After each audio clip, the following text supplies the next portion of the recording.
So what is a conference abstract? I'll start sharing my screen. Well, exactly, it's a self-contained statement that briefly and accurately summarizes the essential information of your research project. So it always has a purpose and an aim of your research. You describe the methods and the principal findings. And it's important because with an abstract, you convey the scientific merits and importance of your research. Because with your abstract, you need to convince the reviewers and program committee to accept your abstract for presentation.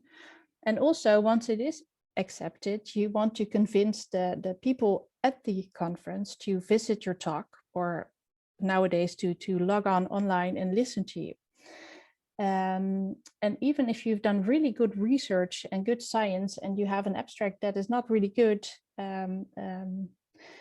that can lead to your abstract not being accepted. So it's really good to well, pay some attention to your abstracts. So who do you need to convince once you have written an abstract? The first step is to convince the peer reviewers. So if you've written an abstract and you've submitted it to a conference, the abstract will be reviewed. That's always blinded, so the reviewers do not see who you are. They only see your abstract. And the reviewers, they assess a lot of abstracts. They can assess about 10 to 50 abstracts per reviewer, depending on the conference and their topic of interest. And usually there are more than one reviewers that assess your abstract. And for a conference like UEG, they're mostly international. And what's also good to know that these reviewers may not have the exact expertise that you have written about. And once the abstracts are being scored, they're usually being scored with a numerical score, with 0 being a very poor abstract and 10 being the best. And then they're scored somewhere in between. And based on then the joint reviews by the different reviewers, you get a score. And that is well, looked at by the program committee. They look at all the scores from the abstracts, and then they decide to either reject it or accept it. And based on the score of the abstracts, it's then either a poster or an oral presentation. And if an abstract had multiple really good scores, then those can be selected, for example, a plenary presentation. So why is writing an abstract important? Well, if you're pursuing an academic career and if you want to do research, it's good to write abstracts because they're usually also being published. And I think you should always aim that if you're writing research to, in the end, also write a full paper about that subject. So not only write abstract, but also work out the abstract into a full paper in the end. And once you have written an abstract that is presented at a conference, it's always very nice that if you have presented the abstract, you get feedback from your peers. And that's really helpful when you want to write a paper in the end. And also sometimes you get really good ideas that you can use for future research. Then a little bit specific for UEG. Why should you submit an abstract to UEG? Well, if you have an abstract that is selected, it's of course recognition for your hard work, and you get visibility. You get to share your research with a big international audience, and the abstracts are also being published in UEG Journal and the UEG library, so they can be found back if someone searches for them. It's an opportunity to engage in scientific exchange. You get very useful feedback, as I already told you. And at UEG, you may qualify for the National Scholarship Award or the Best Abstract Prizes for the best scoring abstracts overall or from a specific country. And that will lead to some highlighting in the program, which is always nice, of course, and free registration for the conference. And what's good at UEG is that you can submit an abstract for free. So you only have to register for the conference after your abstract is accepted and you decide to also present it at the conference. So if you want to write an abstract, how should you start? Well, usually there's a call. If there's a conference, you get a call, mostly via email, that the abstract submission is open. What's always important is to look at the deadline, because writing an abstract, in the end, it's only a very short piece of writing, but it's really hard work, and that may take longer than you think, to put your research in a concise way and share your thoughts. So you really have to start early enough, not only for yourself, but also there is some time needed for revision by your colleagues or supervisors, and they need more than a day. So start in time. Then you also have to orient a little bit what the topic of the meeting is. Look at the website, see what the fields of interest is. If you have never been to a certain conference, check with your colleagues if it's a good platform to present your research. You can also look at abstracts from previous editions, and you can look at the different categories. So for example, there are some endoscopic conferences for gastroenterologists, and that may not be a good place to submit your basic oriented research. So it's good to orient a little bit in advance. And also good to look at the submission guidelines. So what format should you use? What is the character limit? Can you use figures or tables? And of course, if there's a submission fee, yes or no. So these are all good things to orient yourself on if you want to submit an abstract. And then if you've decided to submit an abstract, where do you start? Of course, you have to have a research question and a hypothesis. You have to think about the novelty of your research. Is it interesting enough to present at a conference? And is it suitable for the audience at that meeting? Also, look a little bit at the status of your research project. If you're already doing research, it's better to submit an abstract if your research is largely completed and you don't expect the outcomes to change too much, because abstracts are often published and you don't want to have an abstract published and then be at the conference and present something that is completely different in the end. The data have changed once you've finished. So that's something to keep in mind. And also the type of research question you have determines the structure and the content of your abstract.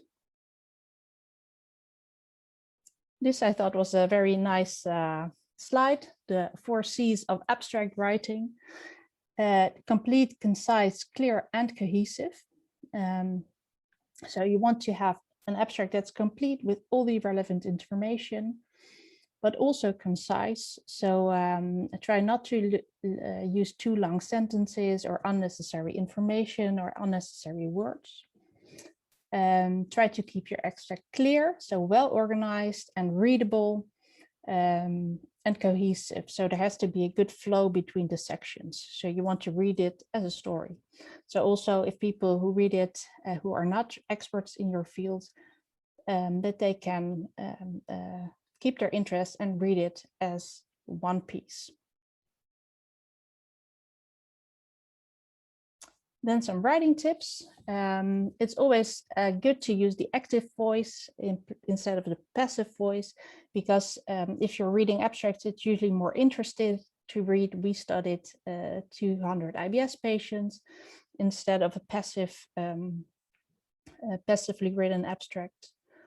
Pay attention to correct and consistent use of the verb tenses. It's best to use the simple past tense, but often you see abstracts where there's a present tense and past tense used diversely. So it's good to pay some attention to that. Also, avoid using abbreviations unless they're widely used, like BMI or ERCP, for example. Also, depending a little bit on the type of conference you're submitting to. And one thought per sentence, because if someone reads an abstract, you don't want it to be too complicated, and you want to really have the reader understand what you're trying to say. So keep it simple and concise. And then I'll give the word to Louis maybe I will just share click to the Yes, slides. please. We are not going to touch it anymore. Hello, everybody. I'm Louis Vermeulen. I also work at the Amsterdam UMC. My field is oncology, but mainly focused on colorectal cancer. And I do a lot of fundamental research and translational research as well. Yeah, so we are at the structure of the abstract. Sometimes, if you submit an abstract, there are really dedicated fields where you have to stick to, but that's not always the case. But I guess that it's in all cases probably a good idea to keep those parts that need to be present in all abstracts in mind when you write. Of course, you need a title, you need the authors, you need an introduction. So why did you in the first place study what you do? Then you have an aim where you describe what you try to do. And you have method sections, of course, the result section, which is maybe the most important part, and a conclusion. And we will go through those aspects one by one. The next slide. The title is extremely important. And I would really recommend to put a lot of thought in it, because it is actually the part of the abstract that most of your audience will read. And you really have to attract them to read the rest of the abstract. It's not only for the people that will attend the conference, but it's also certainly very important for the people that evaluate your abstract. So they probably select the reviewers based on the topic that you indicate in the abstract. So it's or in the title. So it's really important to put a lot of attention in it, and also try to make it a bit of a teaser. Try to make it interesting. It needs to be simple, of course, and in most of the cases you also have some length constraints. But having said all those things, it's also important to try and keep it specific. And that is actually something which is dictated by the type of conference you go to.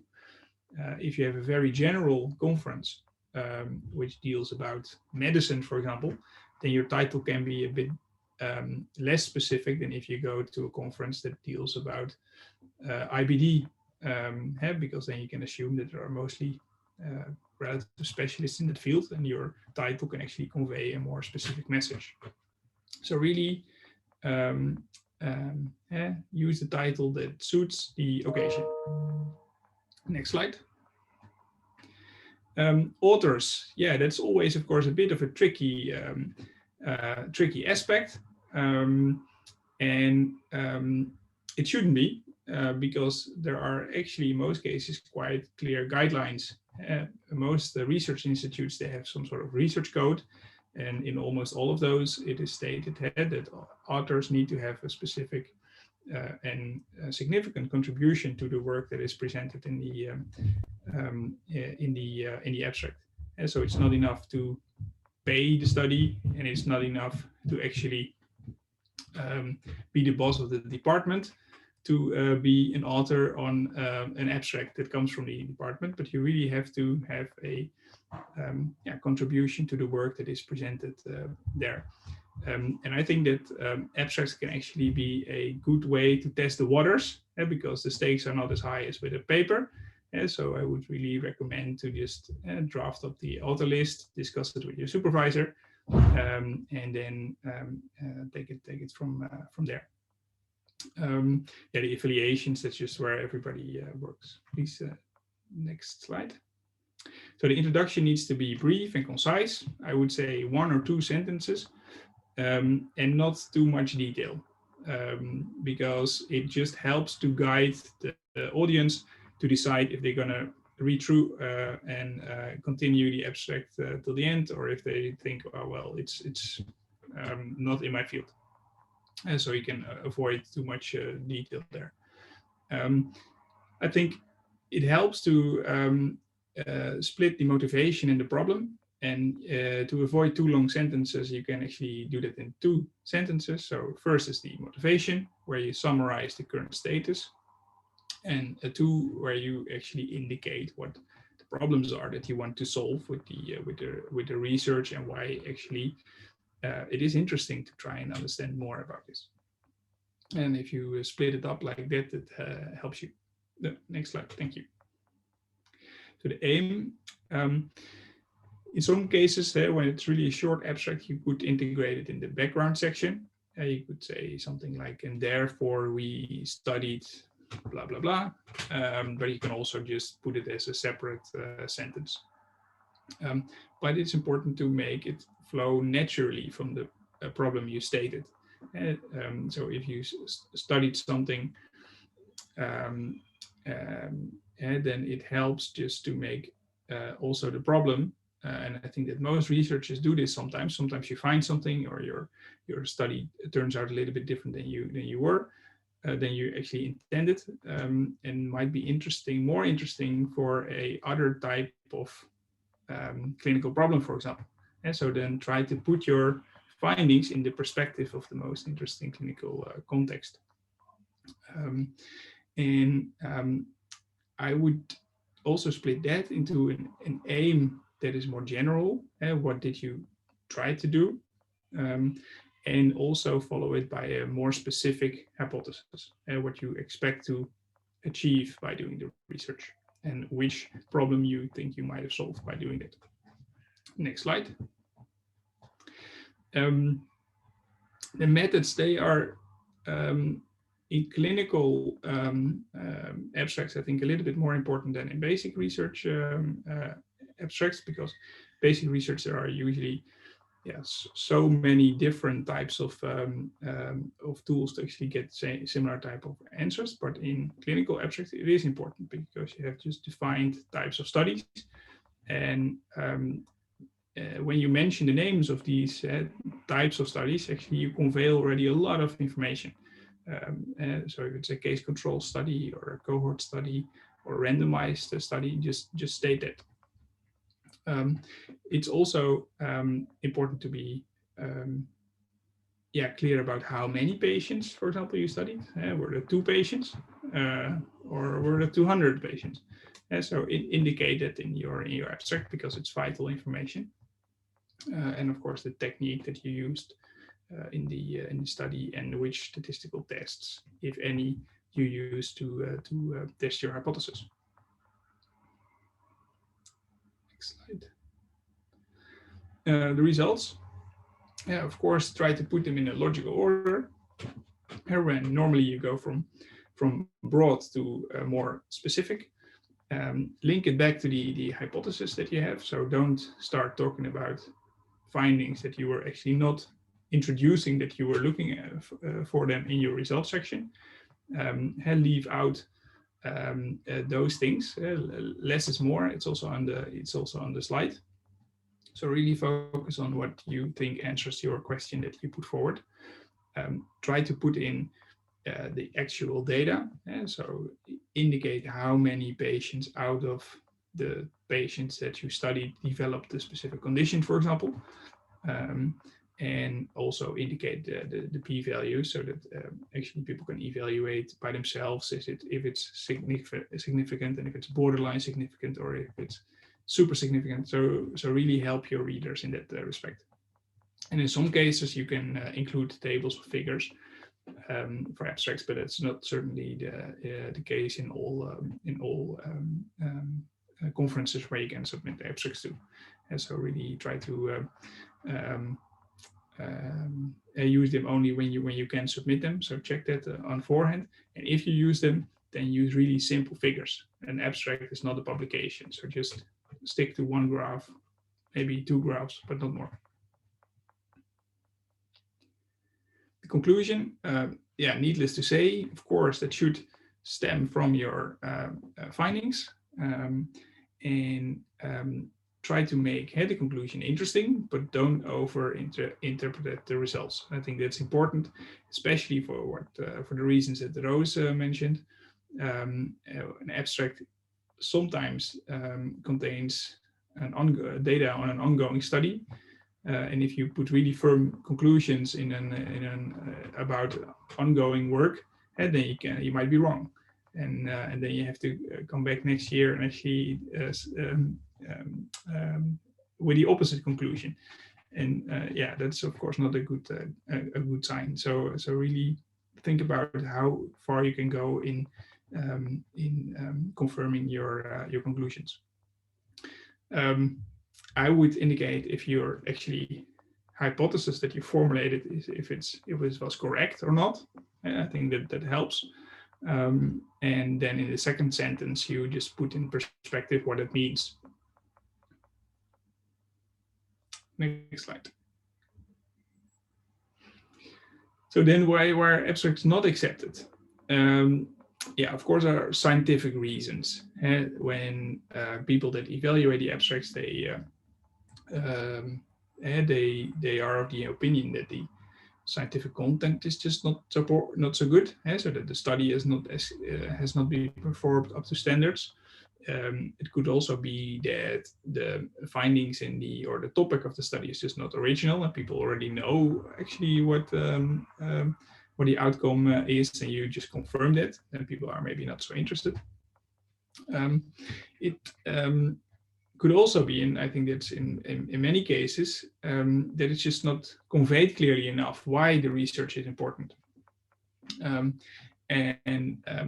Some other reasons could be, of course, that you overstated in your conclusion what the findings are of your study. That's of course pity when you do that, when you perform a nice study, but you just exaggerate the implications of your findings, and then the reviewers decide to score it not so high. It can also be some other aspects that you cannot actually relate to the science itself. It could be that you submit an abstract to the wrong conference because you didn't pay attention, or you just wanted to go to Hawaii, but it was only a conference on neurology, and then you thought, oh, maybe they don't see that I submit an abstract about endoscopy, so let's give it a shot. But yeah, when they when they do realize, of course, they are not likely to score your abstract very high, and you're not invited for a poster to Hawaii. I think that in some conferences you have to indicate also the category, and you don't submit just generally to the whole conference, but a specific category, and that could of course be a mismatch with your study. So put a little bit of thought in that. Could be that your abstract is too long, and I think that was in the old days maybe a problem. Now we just have those boxes on the internet where you just have to put in your words, and they just give you an error when there is a point too much or something else. So I think that is not such a problem anymore. And of course, you don't. It's important that you help the reviewers a bit to assess your abstract, because as Roos rightfully said, usually the reviewers of those abstracts, they have to evaluate 30, 40, 50, sometimes more. They do it, or they used to do it in a plane, and not that much anymore, but still they put in like maybe 1 minute per abstract, or maybe a little bit longer, and then they make up their mind and decide. So you really need to help the reviewers to actually grasp what you want to say, how you did it, and what your conclusions are. And if you don't do that, then your abstract will be ranked lowly. Yes, next slide. Yeah, this is a short piece, which is actually also based a bit on this presentation that I wrote a few years back together with Julia Krajewska, a junior scientist, about how to write abstracts for conferences. And it contains actually much of the information that we just discussed. So maybe you can, if you forgot about it, you can take a read there.